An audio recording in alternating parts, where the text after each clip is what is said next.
All right. Welcome to College Recruiter. My name is Anna Peters. I'm content manager, and today I am joined by Martin Edmondson from Gradcore, CEO from Gradcore.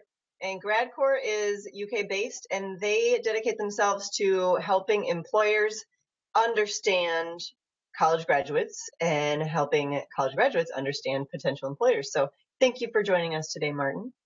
It's great to be here. Thanks for having me. Martin, I should say, is also part of College Recruiter's panel of experts, which is a group of professionals across the country and across the world who we bring together to provide top-notch advice for both talent acquisition professionals and also the job seekers themselves who are looking for those entry-level jobs. So today, Martin will be talking to us about video interviewing, which is a trend he's seeing in the recruitment process. So I've got some questions for you, Martin, so that recruiters and talent acquisition people out there can understand this trend and get on top of it. Why don't you start by telling us what are you seeing? What are the trends out there? Are more employers conducting video interviews, and what technology are they using?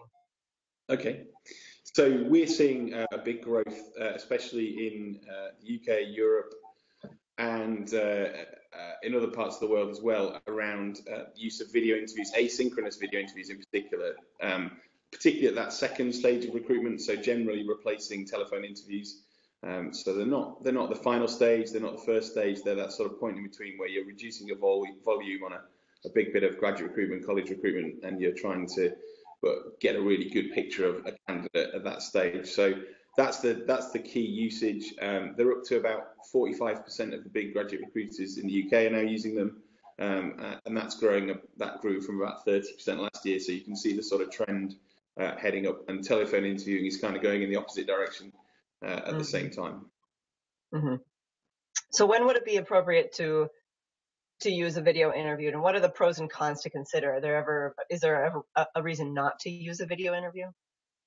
Okay, so you generally would use it at that sort of middle stage in a process, usually where you've got a big volume of candidates to get through, and you're trying to have a medium that gives you a pretty clear picture of someone, but isn't too time consuming. The real value is in the saving of time. We certainly used to use telephone interviews, and you could lose days and days on end just scheduling telephone interviews, let alone doing them. Whereas the asynchronous video interviews, you just literally get your questions into the system, send it off to 500 graduates or 1,000 graduates or whatever your scale of scheme is, and you give them 48 hours to respond. They come back with their responses. They film it themselves on a phone or tablet, whatever, and you then you can send them out to line managers to review, or your graduate recruitment team can review them. So it's very efficient, and that's its real benefit. Where it can be less effective is because you're not at the other end of the camera like we are today. You can't do that extra drilling down of questions, the follow up in quite the same way. You can set prompts to do some of that, but you don't get that chance to drill into someone's answer. But that's why you use it at a middle stage, not when you're into the really later stages of a process. Yeah, it's a filter. It's not the decision maker, or at the decision making point. Yep. So can you speak a little bit about bias? Because I can see both sides of the coin.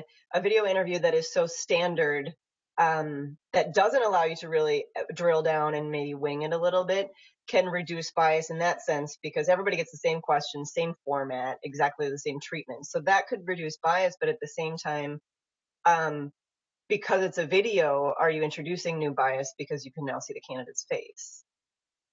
Yeah, I mean, to my mind, really, bias is in the kind of is in the hands of the person watching the video, and more than the candidate and the medium. So if you've got well-trained recruiters watching it who are very conscious of bias, then you shouldn't have too much of a problem.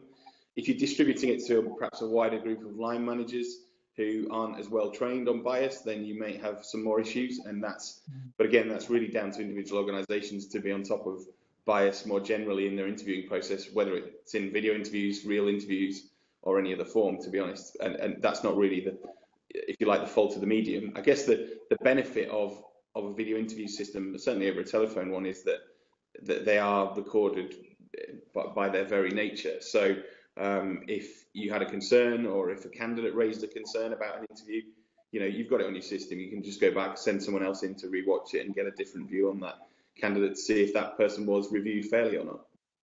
Yep, that second pair of eyes can be really helpful. Yeah, which you don't get in a phone interview necessarily. Yeah. Yep. Mm-hmm. What should an employer or recruiter have in mind while they are reviewing these?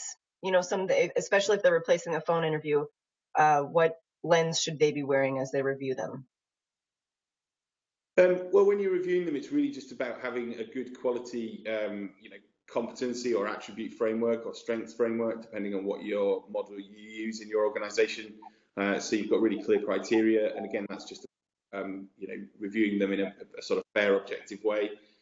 You can do some element of taking into account how the person is communicating things. But again, as long as that's done within a structured framework, there's some initial talk. I was at a conference just a few days ago talking about how video interviews may evolve and are being tested at the moment to automatically read sort of biometric signals, facial expressions.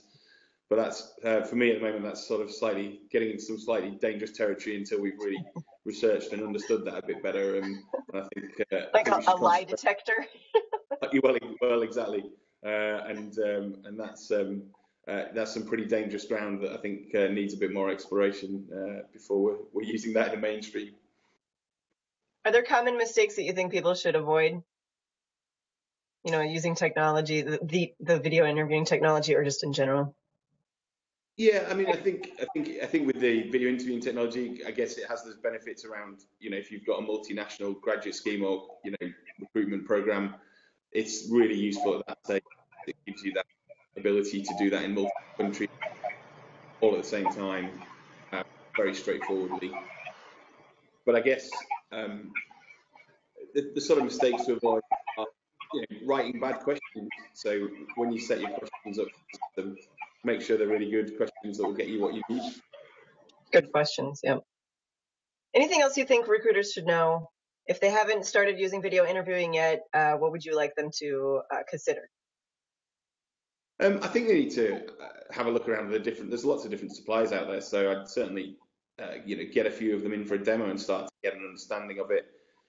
Push hard on price because actually, that's important in terms of getting the right cost for that, because also you've got to factor in the cost of reviewing them as well as buying the video interview units, if you like. And I guess just make sure it fits culturally in the different countries you work in. If you do work in multiple areas, there's certain bits of the world where this isn't yet considered totally appropriate. And if that's one of your territories, then you should look to either avoid that or look at maybe introducing it fairly gradually. So that's a good point. And I suppose also, if you are going to introduce video interviews, you have to do it for all of your candidates at that stage. You can't pick and choose who gets to do it. Ideally, yeah, to get the consistency. But it does allow you as well. Obviously, we obviously do things like we ask for adjustments. If candidates have a certain disability or something, that's fine. We can adjust the system or do it, or do a telephone interview if really needed, because they can't access that media for some reason. If that's the case, that's fine. You can always work around that. But generally speaking, yeah, you should try and get the whole group to do it. But you can get, if people need a bit longer to read questions and things like that, you can always set the system to do that. Yeah, great. Well, good. So this is some good advice for employers to consider video interviews and add that into their toolbox. Thank you, Martin. Anything else you would add? I think that's some pretty good advice to start with. Yeah, I hope so. And hopefully that's useful for people if they're exploring it for the first time. So great. Well, thank you very much, Martin, and I'm sure we'll speak again soon. Yeah, and hope you have a good day. Thank you.